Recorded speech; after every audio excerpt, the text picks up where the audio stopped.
everyone that came. And I know, as I said, I've gotten some text messages and some calls telling me that there are people on their way. So, and that's wonderful. We want to make sure that everybody knows the facts about TSPLOST. And I have to say, the presentation that you're going to hear today has been an exhaustive study for a long time now. So everything that you're going to hear can be backed up with facts. I first want to ask Barry Loudermilk, Senator Barry Loudermilk, to come forward. And he's going to do our invocation for us. We always start our meetings at the Bartow Tea Party, which I am the director of, by saying a prayer and then the Pledge of Allegiance. So, Barry, thank you. Thank you, Gail, and also thank you for putting this on. Oh, you're welcome. It's a privilege, and just want to say that with redistricting, our districts have changed, but now this will be, you're actually in our, which will be the new 14th district. I know several of you have come from out of town, but this is a very conservative area of the state, and we appreciate you being here. Dr. Bill Hudson, who I see at the Capitol quite often, it's good to see you, and Chuck Hustetler, who's running for my current seat for the old redistricting here. I appreciate y'all. But if you would, we stand for the Pledge of Allegiance, but if we do that, I think we ought to stand for God. Amen. So join us. Dear Heavenly Father, we come before you this morning, Lord, as your humble servants. First thing, Lord, we want to ask your forgiveness upon our nation. Lord, the freedoms that we have, the rights that you have given us, we know are gifts from heaven. And Lord, we thank you so much for those who have given their lives in securing the rights that you have given us. And Lord, we thank you for giving our founding fathers the vision for a government whose sole purpose is to preserve those rights. But Lord, you told us in 2 Chronicles 7:14 what we need to do to heal our land. And Lord, we ask that you forgive us for turning our back and not paying attention, Lord, to the slippery slope of which our nation, our state, our cities, our counties began to slide away from those core principles that our founding fathers risked so much, their lives, their fortunes, and their sacred honor, so that we could live in the land, that we have the freedom to pursue happiness, to exercise the rights that you have given us. But Lord, we also thank you that you are rising up a new generation, that the remnant is standing up, and they're speaking out, and they're on a mission to take back this nation to the place where it ought to be. And for that, we are thankful. Lord, I pray that you will be with us this day, that your Holy Spirit minister to us, give us wisdom and knowledge, Lord. And we do thank you for a land of freedom that you have given us, because we know that it is a gift from you. I pray for the elected officials that we have, those that are running for office, Lord, that they will commit themselves to the purpose of preserving liberty and freedom above all else. And Lord, we thank you for every person that is here today. We ask that your blessings be upon this event. We ask this thing in the name of Jesus Christ. Amen. Amen. And now, the Pledge of Allegiance. And we have a young man here that's going to help us a little bit and lift that flag up. High and proud. Thank you. I pledge allegiance to the flag of the United States of America and to the republic for which it stands, one nation under God, indivisible, with liberty and justice for all. Thank you.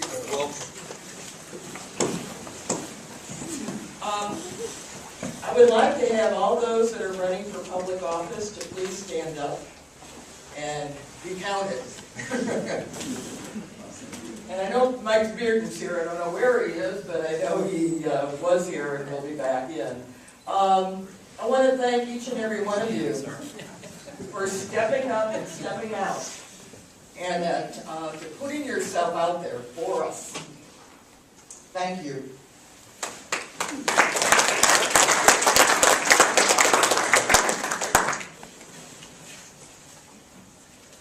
Looking at my notes here, gotta have a cheat sheet. One of the things I'd like to say about there's Mike. You missed the introduction of all the people running for office. My name is Mike Beard, and I want to be your commissioner. Thank you. But one other thing I'd like to say about those people that are running for office and that came today, I'm very proud of the fact that they came here and are showing that they care enough to hear both sides of the story. And that's what we're going to give you today, is both sides.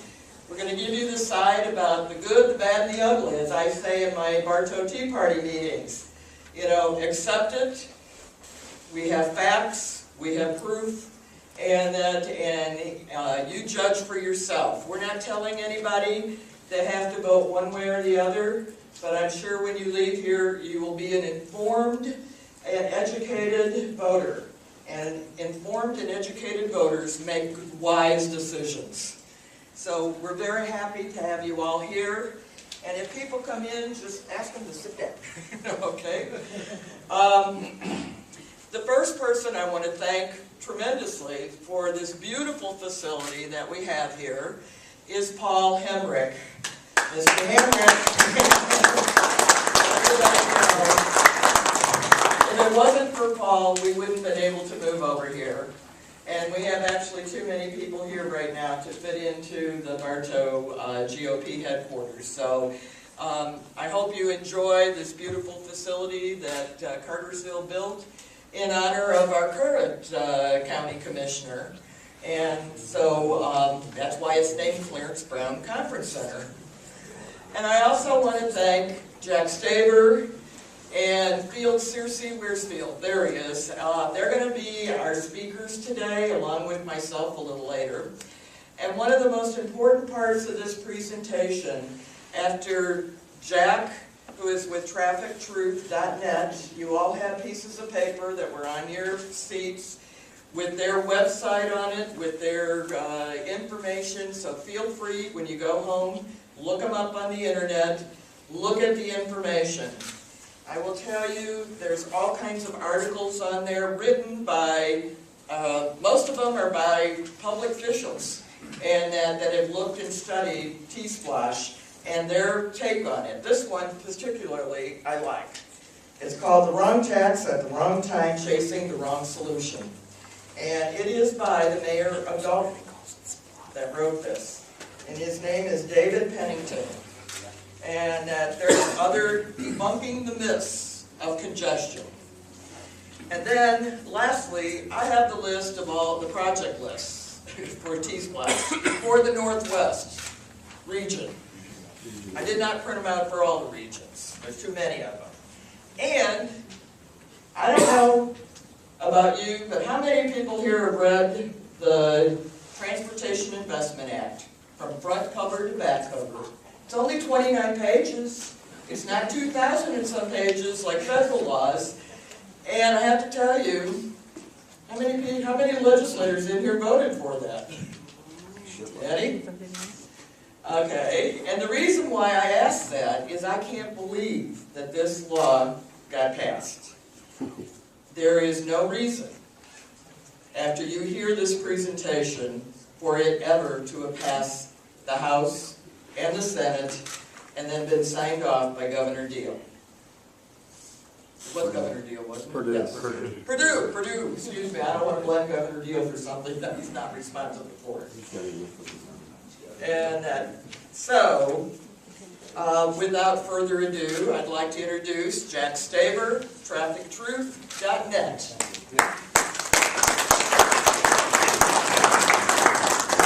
I didn't steal any of your thunder. Oh, I do want everybody to feel free to ask any questions after we finish the presentation. Okay, first of all, my name is Jack Staver, I'm chairman of the Transportation Leadership Coalition. And we actually got together with a whole bunch of different groups from across the state, and we formed a corporation to fight this thing. It's the only way we could do it, to raise money and be able to do it legally and stay above board. Just so you know, in the ARC, in the Atlanta region we're fighting about a $12 million advertising budget with the other guys who want this, big developers. And I think we're up to, how much, Bill? How much we got in the bank? About $3,800. About $3,800.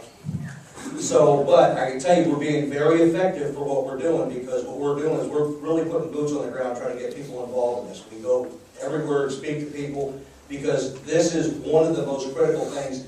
There's another one in November that's really critical, but right now, this is almost as paramount, because we're gonna get buried here if we don't take care of this right now. And we can take care of it. So, I want to show you a video real quick first.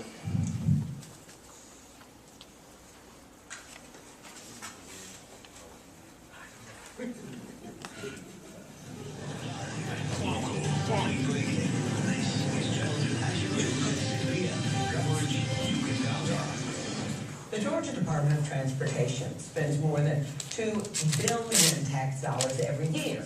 But for years, the agency's financial management has ranged from terrible to merely poor. Channel 2's Richard Belcher discovered state auditors just gave GDOT its fourth straight scathing critical report. Richard. Yeah, the best possible spin for GDOT is that some of the problems are beyond its control and that its financial management is better than it was a few years ago. Just not enough better. That's the verdict of state auditors and of an independent forensic accountant who reviewed the state's findings for Channel 2. Every year, DOT spends hundreds and hundreds of millions of dollars, nearly all of it from state and federal fuel taxes. You buy gasoline, DOT gets money for roads and bridges. So how well does the department manage all that money? I started with 2008, the audit report, and I was surprised. It was terrible. We asked forensic accountant Lori Dyke to review the last 4 audits for one of Georgia's biggest government agencies. Millions and millions of dollars of things that were wrong and found and needed to be corrected. In 2009, DOT's money management became a political issue. People went to jail over similar things in Enron and other corporations, and those were private corporations. In fact, the GBI and the State Attorney General's office here even conducted a criminal investigation of DOT's former treasurer. No one was charged, but we're asking, is DOT's financial management really any better? They're better now, but they still don't have adequate controls to prepare and present materially accurate financial statements in accordance with the law. Yes, sir, we have some work to do in that area too. We've admitted that. I think we've been working closely with the state accounting offices, the state auditors, and the governor's staff to try to overcome those. Incoming Commissioner Keith Golden and the department's treasurer tell me software problems have contributed to the financial mismanagement. Lori Dyke agrees. But the most contentious issue is that DOT has moved money among its 15 or 18 separate programs without the approval of the General Assembly, which is illegal. Auditors say the confusion over the various programs is so great, neither DOT nor the auditors can say whether the agency spent its money as the legislature intended last year. Lori Dyke says the current situation is probably beyond repair. How's it going to get better It tomorrow? can't get better, and there's no way to get better. Another problem, the amount of unspent cash in DOT accounts has risen spectacularly, from 0 in 2008 to well over $1 billion last summer. Highway contractors complain the department's financial mismanagement has kept it from letting contracts and creating jobs as quickly as it should. All in all, State Auditor Russell Hinton calls the last several audits of DOT's finances scathing. Do you agree with that appraisal? I don't know if it's scathing, but I know that we have work to do. We asked Lori Dyke to grade DOT's financial management. Originally, I'd say it was an F. It's probably come up to a C if you just look at improvement, but there's still a long ways to go. Dyke believes real progress will require that DOT in effect zero out its old accounts and start over. Commissioner Golden and his staff say the governor, the legislature, the attorney general are all on board to try to correct the problems and put those Enron insults in DOT's rearview mirror. You can see the whole audit by going to WSBTV.com and clicking on the web links. That was from February 27th of 2012, so that's this year. That didn't just happen.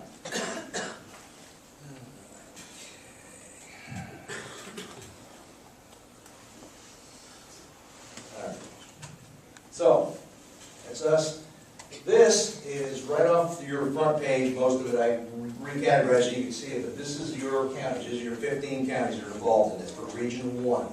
And what I'm going to talk about is I've got 4 particular projects I'm gonna talk about that are in this area, because to go through the whole list is huge, but this is the counties. How many people, any from other counties besides Bartow? Where are you from? Polk, what about you? Floyd? Okay, what about you? Polk? Okay. So, has anybody talked to any of these people at all in red about this? Do you have a, Bartow County has a mayor? Yes. A- Bartow County has a mayor. Oh, no, we have Oh. just a commissioner. Okay. What I just, commissioner? trying to, my point is that, see the regional in red also up there? Y'all heard of regionalism? Okay, keep that in your back of your mind, as you can hear more about it when Phil gets up here. So. yes, okay, go ahead. Go ahead, So Lynn. if a person on there who is no longer in office, but someone took their place, is considered the mayor, and it's only in one city in our county. So basically, okay, I'm getting an idea here. Okay, I'm not, familiar with all of your 15 counties and how Right. many cities you have in each one. How many cities does Bartow have? Okay. 10? Okay, now, I'm not sure if that, Mr. Santini is the one, because it was the Yeah. largest city. Those of us that live in the county cannot vote in anything that goes on in the city. Okay, well, but he had oversight over everybody here, these folks did, so remember that. Yeah. That was what I was getting at. Okay, Do that regionalism. statement again. He has what? Well, they have what they've done is they put the project list together for everybody. Did they come to your city and talk to you? No. Okay, this is what I'm saying. The way this whole thing has been put together has been very clandestine, and it hasn't, they said that they had meetings with everybody, and it was all advertised, but nobody ever knew about the meetings. So if you don't know about a meeting, how can you go to it? How many people in here didn't know this was a vote on July 31st? Anybody? Okay. About 70% of the people we've talked to so far doesn't even know there's a vote on July 31st. So as you talk to people, when you go places, ask them if they even know there's a referendum coming up, because they really don't. So, and this is one of the reasons it was done in mid-season. You got a question? Aren't they supposed to announce those type of meetings? Well, they do. They Publicize put it in the back in the public notices in the newspaper about that big. And so unless you go back and read all the public disclosure stuff, what's going on, you don't know. So it's a legal notice they have to put in. So just a real quick regionalism thing, and Phil's going to get into this later, is that Sam Oldens, who was the former chair of the ARC, suggested that it would be a good idea to have a regional mayor. Which means that you're going to take the whole group of areas and be like a mayor over all that. So this is a setup for a bunch of us. So like I say, Phil's going to get into the important details for that. I'm not into that right now.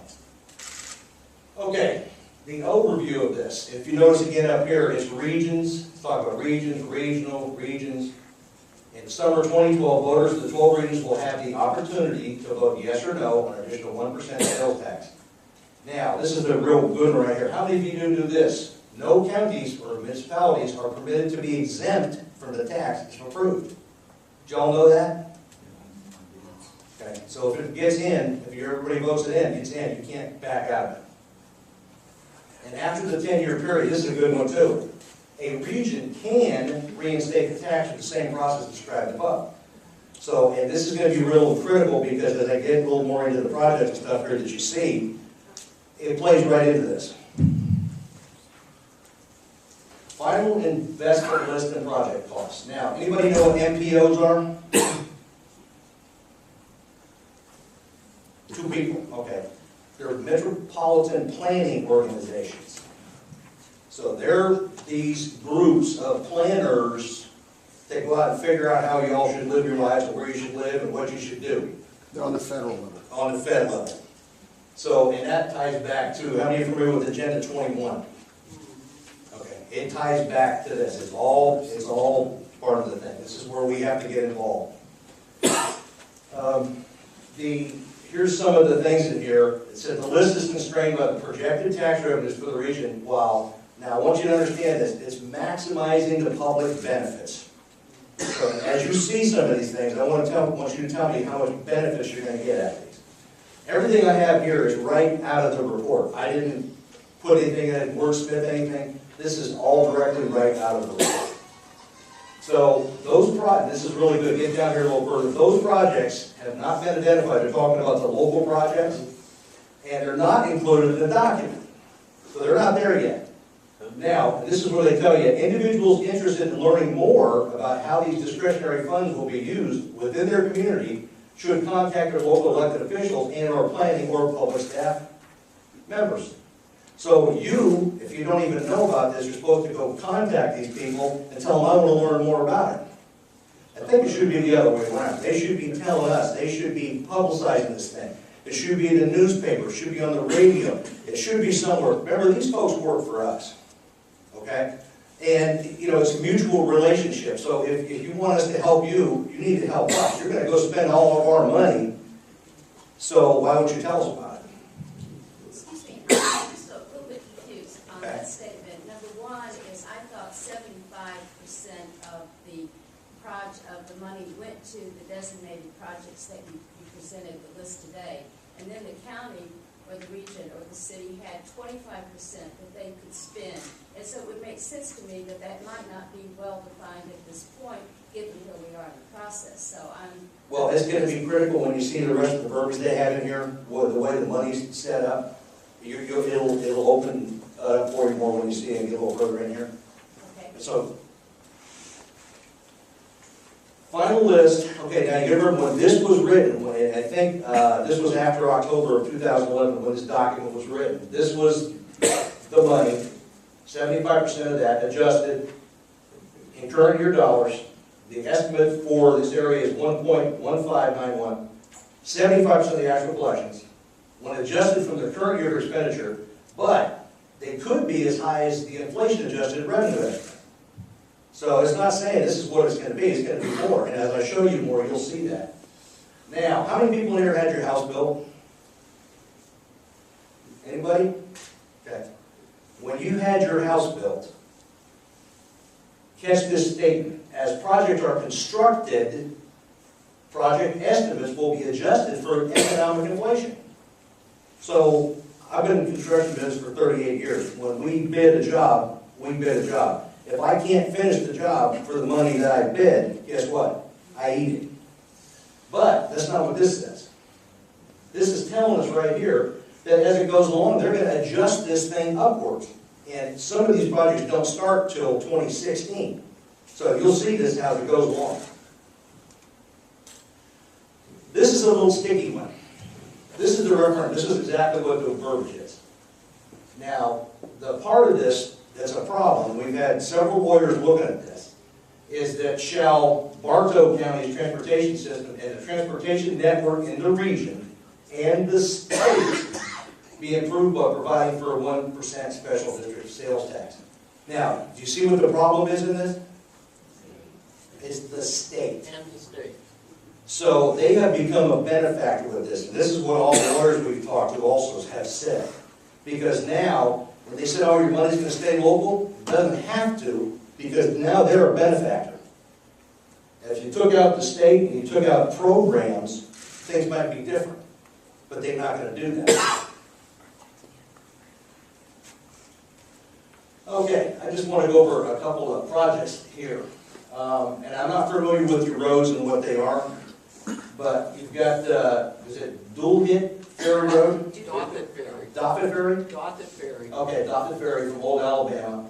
It's $14.8 million. TIA's got $7.296.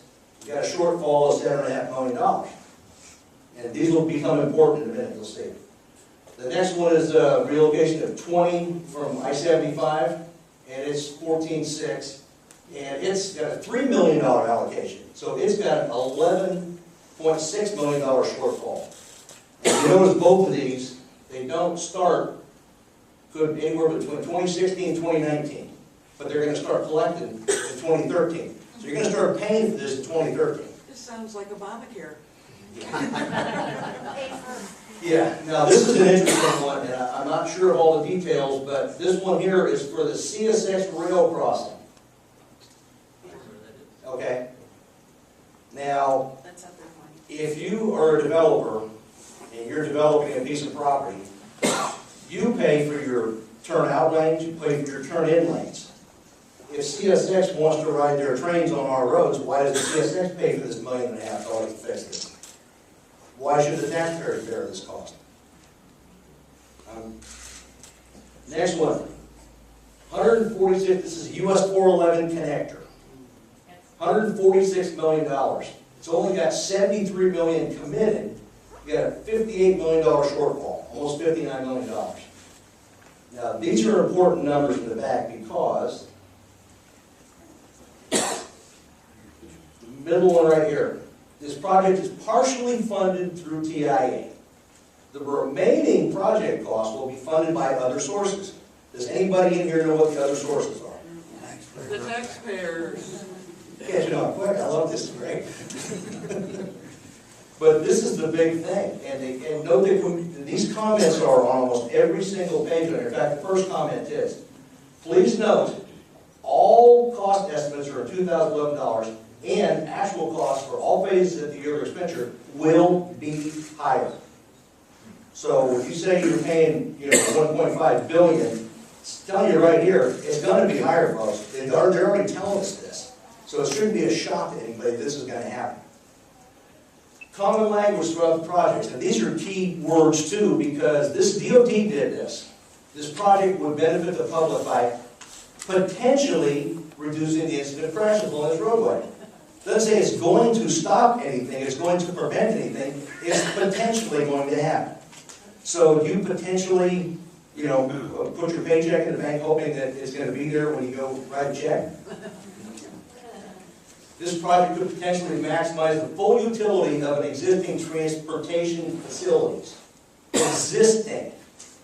And it could potentially use it. So we have all these things that are in place here that they've written up, and in some cases, bypasses will be necessary. Well, if you got the projects, you got the project list, where do you need bypasses? Tell us. Example benefits. Now this is even better. Example benefits could be mitigating congestion. They might mitigate congestion, might not. Don't know. Operational improvements could be optimizing capital asset management, resurfacing, impacts would apply to this roadway segment, quarter, and intersection. So, but all this stuff could happen. It just might happen. And they're telling you right here. They're not saying this is going to work. They're saying this might happen. So everybody feeling real warm and fuzzy now about spending $1.5 billion so far? Here's a good one. This is the last project. It's number 183. Program administration fee. These funds are dedicated to cover administrative program management expenses and other applicable expenses that are necessary or incidental to any project on the final investment list of the Northwest Georgia Transportation Sales Tax District. These include, but are not limited to, program management, administrative fees from GSFIC, per diem costs for the Citizen Review Panel. Anybody know who they are? Anybody met them yet? They're going to be appointed. Yeah, they're going to be appointed. So you wait, you want to find who they are. But that's per diem fees for them. Cost for annual reports, audits, cost incurred by the Regional Commission in hosting and organizing meetings associated with TIA. So you all going to be spending $10.6 million here for meetings and lunches and all sorts of good stuff. So, And that could go up. that could go, well, everything here can go up. It says right here that all of the costs, they're going to go up. It says they will. There's a page and a half in the TIA bill that covers all the meetings and committees and, cost per diems and, from everything. I think if they decide to buy a pack of gum, we pay for it. Well, when this thing was done, and I know, Barry, when you guys went through this whole thing, how many traffic engineers were involved in this? Do you know? Any? None that I can think of. Yeah, there wasn't any traffic engineering.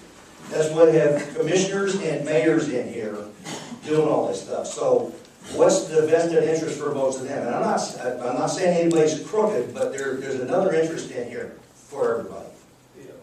And are we in good economic times? Yeah. Okay. When when this whole thing was developed statewide, the numbers that the DOT used on everything, and actually the ARC used them more than anybody else, was from the 2000 census. That's 12 years ago. 2008, we tanked. Okay, if they had used the 2010 census numbers, it wouldn't have played into what they were trying to do. Because of 2000, it was projected growth was, things were okay. But it didn't, everything changed from there. So that was one of the big things that we've asked them at several meetings in Atlanta. Why did you use those numbers? And we've got it on tape. They said we had to use some numbers. It was 2010, but they were low. Yeah, 2010 was low. 2010 completely knocked this whole thing out of the saddle. And plus 2008 is when the housing bubble occurred. Everything happened then. Yeah. Everything. We got a new president. Well, that was a loose term there. Yeah. Okay. Now, there is, I believe, a few projects in here for going to involve eminent domain. Is that correct? Somebody who's more familiar with certain projects? Anybody have anything about how many houses are going to get affected by it? 98 for the 411 connector. Okay. So this is what can happen with this too. This is right out of, I took this out of Title 22 and copied it in here. And that's what the eminent domain law is. And of course, it's for the public good. Now, what about environmental impacts on any of this? Have you guys seen any environmental impact studies the DOT did on any of your projects? Supposed to be doing. So has anybody seen anything? See, this is why I'm suggesting that you talk to these people and hold them accountable for what this is. This is your life. You know, this plays into Plan 2040, 2050 in all these areas, and they have big master plans for everybody. Yes, sir. This law is throughout every state. No. No, Georgia. No. In this, every Eminent domain? county in Georgia. Eminent domain law? Just let me finish up. It's in every state. Pennsylvania, where I used to live, has the same law. And if you think that this is just for the right of us to run on our new roads, it's wrong. Oh, no. Oh, no. Because when Heinz wanted to expand their facility in Pittsburgh, they didn't have the physical room to do so. There was another business in a building nearby. They used this law to take that person's property, which he did not want to sell, and he had to abandon it after he'd been there 50, 60 years or so. Now, that was because the good of the people was Heinz staying in Pittsburgh. Right. They Well, used this right. just to build a road. This law never should have been passed in the first place, but it exists. Yeah, Georgia's eminent domain laws are not very good. So they're very poorly written, because it's very lengthy and process and stuff. But Phil's going to talk more about that when he gets up and does his presentation. But I just want you to start thinking and put this stuff in the back of your head. And, you know, have they done studies? Have they done environmental studies? What's going to happen? You know, where's all the backup for all this stuff? All you do is get a report that says you're going to give us $1.5 billion and be happy with it. And I don't, yes. What if something goes wrong? Who do we go back to? There's no accountability. No one, I honestly the can't bucket's answer gonna that. get Can you passed answer that? around everywhere. That's the part about the regionalism. They're not, we had elected officials, the mayors and the county commissioners, but they were only 2 people on a board of 30 Yeah. in this region. So you can go to the board, but there's no one person that you can. I guess maybe it's going to be the citizen review panel? They're picked by the governor. And Well, Picked by the governor. I guess this mayor that's gonna be over all our regions is gonna be the one. Well, and I'm. We'll call him the czar. Czar, you can call him czar if you want to, I guess, Barry. Just want to clarify, it's been abused, but eminent domain is a law, it's part of the U.S. Constitution. Exactly right. It's, Right. just to be clear that it's been abused, but it is. Yeah, thank part of you the for Constitution. clarifying that, yes. I do appreciate you saying that, thank you.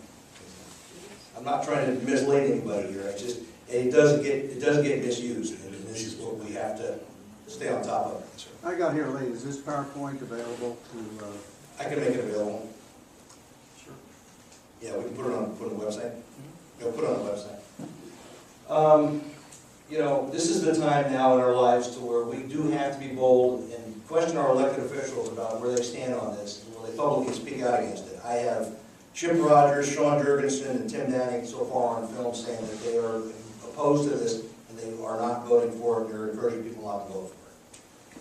So, we need to ask everybody because, again, this is huge. This is absolutely huge for all of our lives for a long time. You know, it starts out as the 10-year, and then it continues, and it can continue on from there. So, let's see. Now, remember Georgia 400? As the governor, I'll swing the sledgehammer to bring down the Buckhead Wall deal, said Tuesday. The state's collected more than enough money to pay the bonds for the highway. We are now using the tolls of Georgia 400 drivers to pay for other road projects. It's not fair to the commuters of North Fulton and Forsyth counties. They've carried their fair share. That's the campaign promise that he gave us.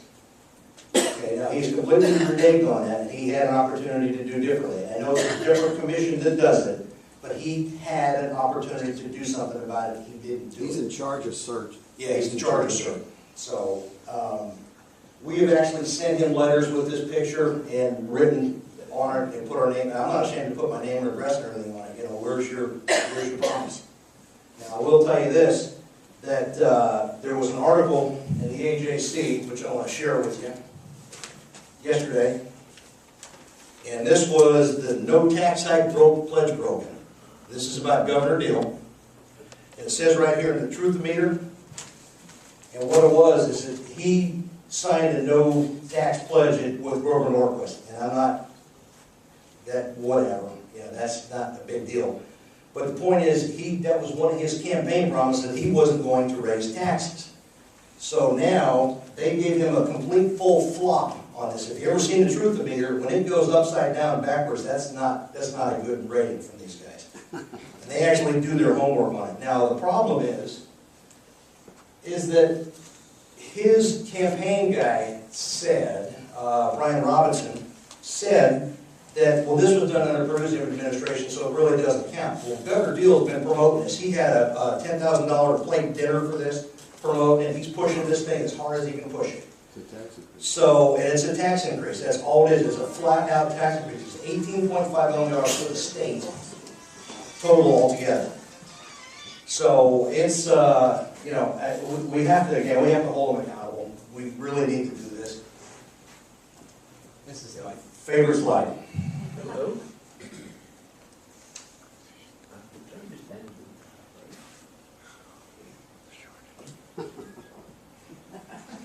I don't need to say anymore. Thank you very much for your time and your attention. If you have questions, be happy to answer questions. Gail? On that note, and there was a town in, of all places, Hawaii, that went to the public sector to build the road and saved themselves $8 million versus having the government do it. I've got that report, and I'll be glad to send that to you. Well, it happens all the time. We've got in Cherokee County, just so you know, I live in Cherokee County, and we've got 11 miles of road done. And the projected cost that they've got for this is $17 million a mile.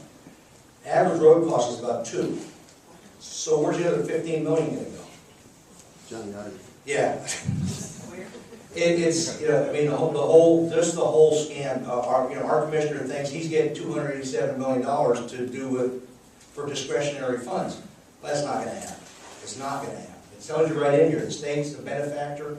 This whole thing is so convoluted, but they're not pushing it this way. It's not being sold that way. It's being sold as a straight up or down vote. If you vote for it, you get transportation relief, which they don't. They've already said that it's not going to relieve congestion. We have all sorts of people from the ARC who say now, well, it's not really going to do anything. And they're even admitting that it's economic development. So why would you have an economic development transportation bill and sell it that way? So it's not good. Is Field going to cover the options that we have available to us?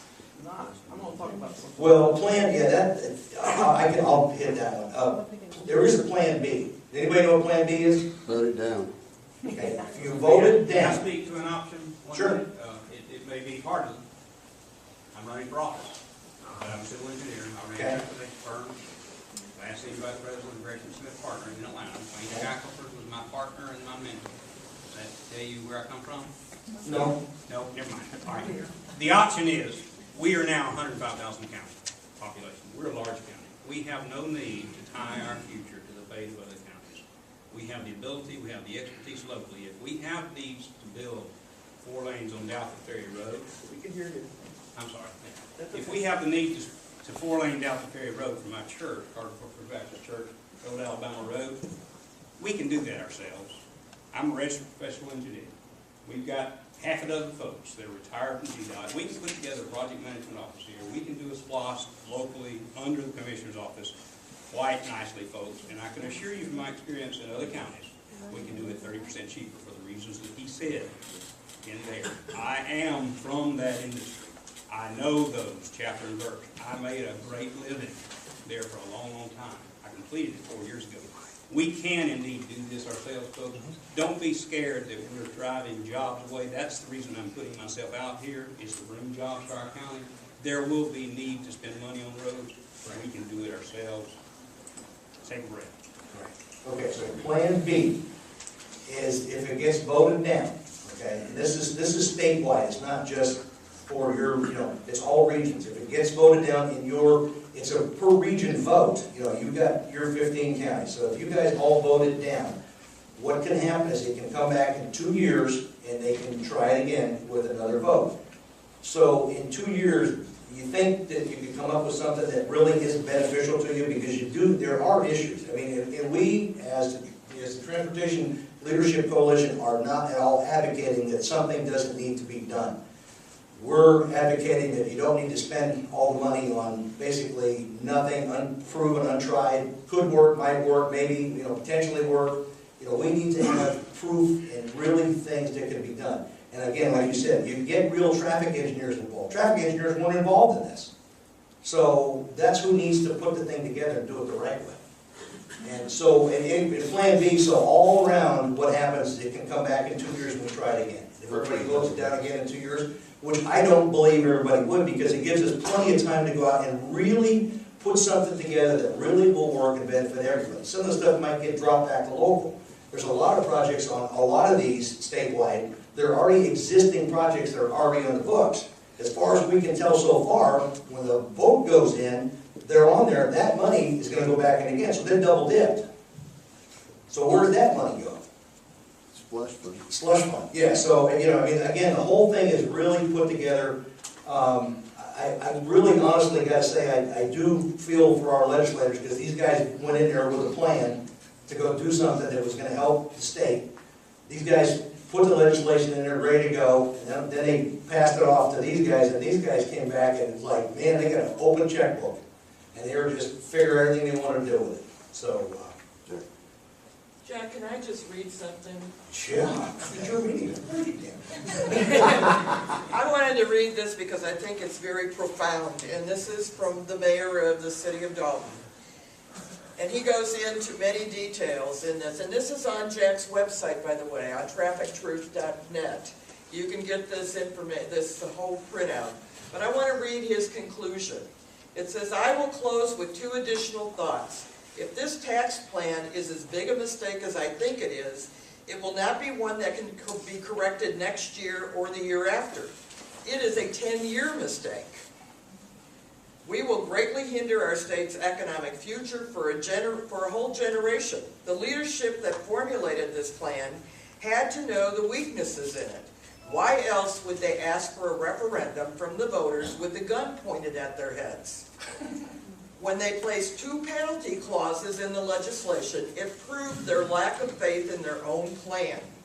One is that if the local officials do not place it on the ballot, the community is penalized in their DOT funding, and they have already paid for taxes that are supposed to go to transportation. The second is the voters. If they decide that it's not a tax that they can support and they vote it down, they are also penalized with their DOT funding that they've already paid for. This is certainly not any democratic principle that I believe in. I didn't write this. This was done by Mayor David Pennington, but I full-heartedly agree with it. And I think it's really unconstitutional. and that for them to do this to us if we vote it down. The plan B, and it's spelled out in the legislation itself, is that you, if it's voted down, oh, I have that same sound on. If it's voted down, they have to wait 24 months. And I was told by Jeff Lewis, and I invited Jeff to come, and unfortunately he was on vacation and couldn't come. He was getting back today. And I've invited a lot of other legislators, a lot of other candidates to come. So I'm very proud of the ones that did show up, to listen to the other side, as I like to say. And if they had something to dispute with it, they could have been here, and I want everybody to speak up if you do. And that when we have the question and answer time. But it is so important for us to realize that if this was a good bill, why did it get passed with these penalties in it? And the other thing that surprised me when I looked it up, and everybody can do this, you can go right on to the state website and you can look up legislation. You just have to know that it was 2010 legislature that voted on this, and the bill number is 277. Transportation Investment Act, that's what TIA stands for. And please, do your homework. Don't just take our word for it, but do your own homework. And that is very important. But when I read this in the bill, and I went through page by page by page, I was astounded at all the expenses. This $10 million that you showed for administrative costs, it's probably going to be 5 times that. Because they are paying for everything. And that's before any road projects get done, by the way. So when you're paying for your taxes for the first, and here in Bartow, at least 2 years, and that you're not going to see any road work done, but you're going to be paying for administrative costs to have meetings after meetings after meetings after meetings, and everybody is appointed. So again, where's the accountability? Who do we go back to that we can say, hey, I don't like this, and we're paying for it, but we don't have a say-so? Yeah, DOTs and project managers on this. So, yes. Seeing the clip you saw at first, do you feel comfortable they're going to take care of it for you? And believe me, I understand Jeff Lewis's point of view. He works for the DOT. He's a party guy. I mean, he's gonna go with the company program, and that's where he gets his income from. But the fact is, and he's the one that told me there was no plan B, and there is a plan B, and that there is alternatives. And he says, oh, but you don't want to do that to your fellow, Tea Party people or anything else, because they're going to get penalized. Well, there is a penalty in it, but the penalty is minuscule compared to a tax you're going to pay for 40 years. With everything they told you, it's going to cost more than it says to start with. And it's going to keep going. Well, it's going to wind up being 40 by the time if it ever gets finished. That's why I say that. I like the 40s now. I bet you it's It's what it's going to happen. It says they can keep extending. If the projects aren't finished, if you don't have a fully funded project, you're $70 million short on a $150 million project. Is that just going to drop out of thin air? No. They have to collect it. So when it's not finished at the end of the year, oh, gee, we got to keep going. We got to do this again. So that's what I wanted to read to you, because I thought what he had to say. And the title of his article, if you go on, is Look for It's the Wrong Tax at the Wrong Time and the Wrong Solutions. It is the wrong time. Don't. Yeah. The Plan B, where you voted down, and if you're commissioner here, I mean, you guys could do that here in Bartow County to fix the problems you have. But they could come back in 2 years with hopefully a better list. But there's so many legislators. The project list wasn't made when they voted on this, and there's so many legislators now realize that this is just a huge boondoggle and a debacle that it might get repealed in the 2 years. Right. Because there are a lot of people mad as hell and not going to take it anymore. Yeah. It's just a tax. It's just another tax. Well, question? I'm Ed Piner from Dalton. Mayor Pennington's our mayor, and he is adamantly opposed to this and has said so many times. but I was talking to him yesterday, and he's been going from city to city, county to county, giving the same message. He had an appointment in Catoosa County in the Chamber of Commerce. It just got canceled. Now, I don't know if y'all are familiar with Senator Jeff Mullis. He's the chairman of the Senate Transportation Committee, and that's his district. Senator Mullis was on both Senate conference committees where the original HB 277 was changed into what we got. He was the only senator that was on both of them. So, draw your own conclusions. We're going to start getting a lot of pushback from the people that are going to benefit from this, and it's not the citizens.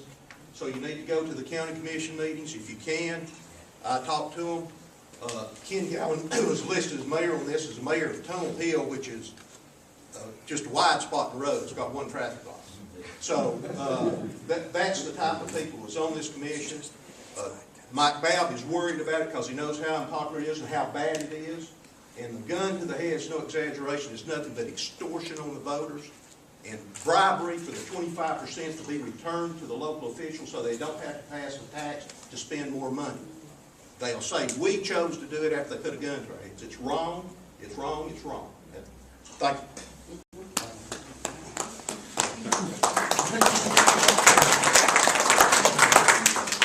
I'm Michael Opitz, and I'm running for Congress in the 11th District. I've long been opposed to TSPLOST. Knowledgeable of Agenda 21. How many people in this room are familiar with Agenda 21? It is important to note that TSPLOST is nothing more than the funding for the implementation of Agenda 21. If you understand both, then the dots are not hard to connect. It's there, and it's important that we realize the long-term goals and objectives of these folks who are pushing this program. I've long spoken out against TSPLOST, and my opponent will not oppose TSPLOST, so we can only assume that he supports it. But we must do everything that we can, that everybody engage, because we see what's happening nationally, and Agenda 21 is the UN program for bringing their control down to the local level. And this is not a conspiracy theory anymore. It's all out in the open. You just got to become knowledgeable, and we cannot afford to be ignorant on this issue, or we will ultimately lose our freedom. Thank you.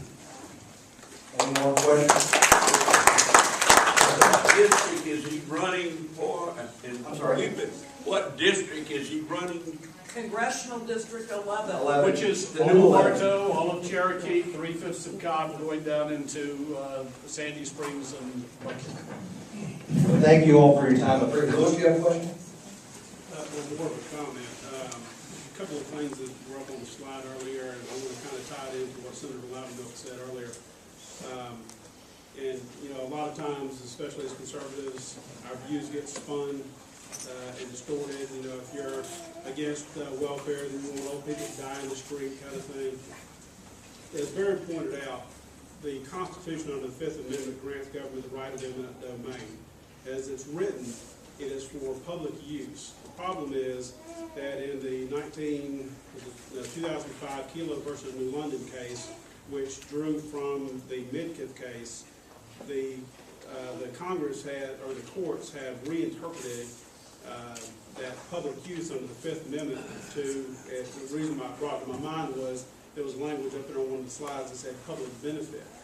And so, under the Magna Carta up through the Constitution, that eminent domain was specifically for improvements that all the citizens would benefit from. Roads, schools, reservoirs, those type of things.